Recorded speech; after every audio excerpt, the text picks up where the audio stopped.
38도 폭염 다음에 영하 15도 한파. 같은 1년 안에 두 기후가 공존하는 나라는 전 세계에 몇 곳 없습니다. 그런데 그 몇 안 되는 나라 중 하나가 바로 한국이거든요.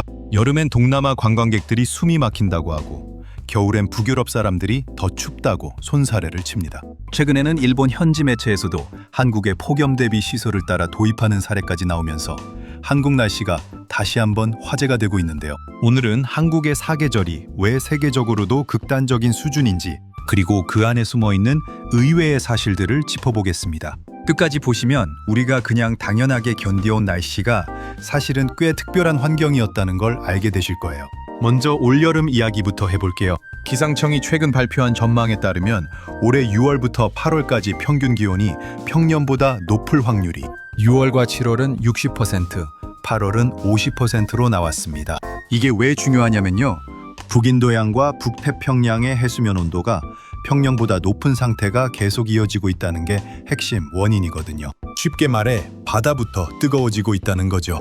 여기에 더해 올해는 폭염 중대 경보와 열대야 주의보 같은 새로운 재난 단계까지 도입됐습니다. 그만큼 정부도 올여름을 심상치 않게 보고 있다는 뜻이겠죠. 그런데 한국 여름의 진짜 특징은 기온 그 자체보다 습도에 있습니다. 기온이 35도를 넘는데 습도까지 높아지면 체감 온도는 그보다 훨씬 더 올라가거든요. 그래서 같은 35도라도 건조한 지역과 한국은 완전히 다르게 느껴지는 겁니다. 실제로 일본 현지 여행 정보 채널들을 보면 한국 여름이 일본과 비슷하게 고온다습해서 야외 관광이 체력적으로 부담스럽다는 안내가 꾸준히 올라오고 있더라고요. 그런데 여기서 첫 번째 반전이 나옵니다. 외국인들이 진짜로 놀라는 건 여름이 아니라 겨울이에요. 한국의 겨울 추위를 설명할 때 자주 나오는 키워드가 있습니다.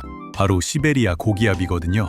시베리아에서 내려오는 차고 건조한 공기가 한반도를 그대로 통과하면서 숫자로 보이는 기온보다 체감 온도가 훨씬 낮게 느껴지는 구조가 만들어집니다. 전문가들의 설명을 보면 동아시아 지역은 시베리아 기단의 건조함과 강한 찬바람 때문에 체감 온도가 뚝 떨어져서 마치 칼로 살갗을 베는 듯한 추위가 찾아온다고 해요. 반면 북유럽이나 캐나다처럼 습도가 고른 지역은 뼛속까지 스며드는 느낌의 추위라서 같은 영하 기온이라도 느껴지는 방식 자체가 다르다는 거죠. 그래서 절대적인 최저 기온은 시베리아나 극지방이 더 낮지만 사람이 실제로 살아가는 지역 중에서 한국만큼 매섭게 추운 곳을 찾기는 쉽지 않다는 평가가 나옵니다.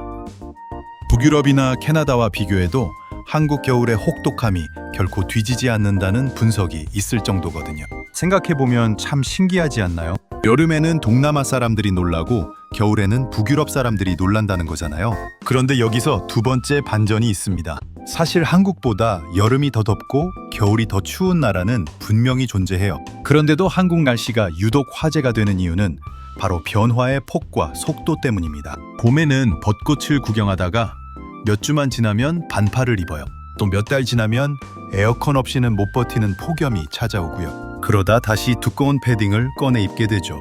1년 동안 거의 모든 기후대를 순서대로 경험하는 셈입니다. 실제로 일본 쪽 한국 여행 가이드 사이트들을 보면 6월은 꽃이 피는 골든타임, 7월은 장마, 8월은 본격 폭염이라는 식으로 시기별 전략을 따로 짜야 한다고 안내하고 있더라고요. 같은 서울인데도 방문 시기에 따라 완전히 다른 나라처럼 느껴진다는 이야기가 나오는 것도 이 때문입니다. 그런데 여기서 가장 흥미로운 세 번째 반전이 나옵니다. 바로 한국의 이런 극단적인 날씨 변화가 도시 안의 생활 방식까지 바꾸고 있다는 점인데요. 최근 일본 현지 매체에서 보도한 내용 중에 눈에 띄는 게 있습니다.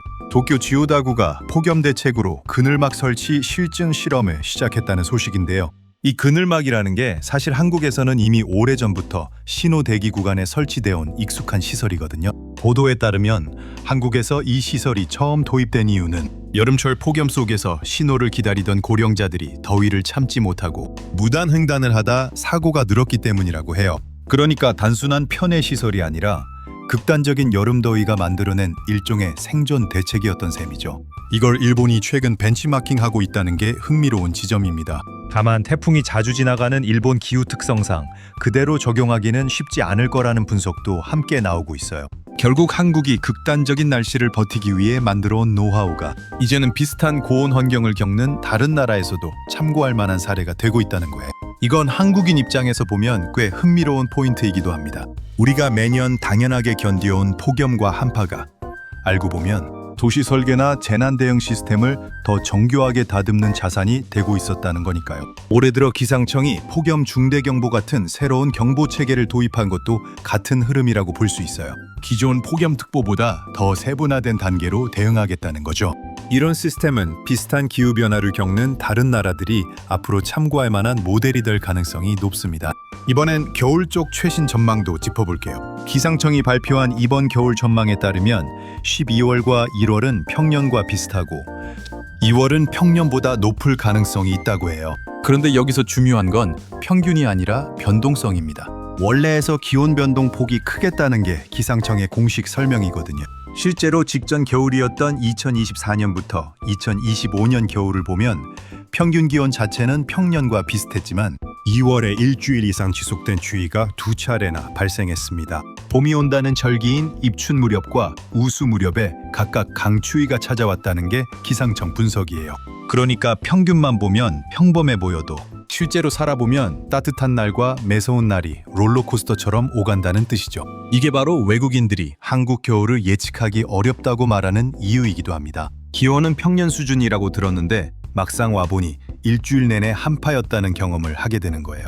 이쯤 되면 궁금해지실 거예요. 왜 하필 한국만 이렇게 극단적인 변화를 겪는 걸까요? 이유는 지리적 위치에 있습니다. 한국은 대륙성 기후와 해양성 기후가 동시에 영향을 주는 점이지 대에 놓여 있거든요. 겨울에는 시베리아 대륙에서 내려오는 찬 공기가 직접 밀려들고 여름에는 북태평양과 남쪽 바다에 뜨겁고 습한 공기가 올라옵니다. 가장 차가운 공기와 가장 습한 공기가 모두 영향을 미치는 위치에 있다 보니 계절 변화의 폭이 클 수밖에 없는 구조인 거죠. 그런데 최근 기상 전문가들이 공통적으로 강조하는 게 하나 더 있습니다.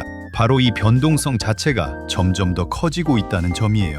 기상청 관계자도 최근 발표에서 기후 변동성이 앞으로 더욱 심화될 수 있다고 언급했습니다.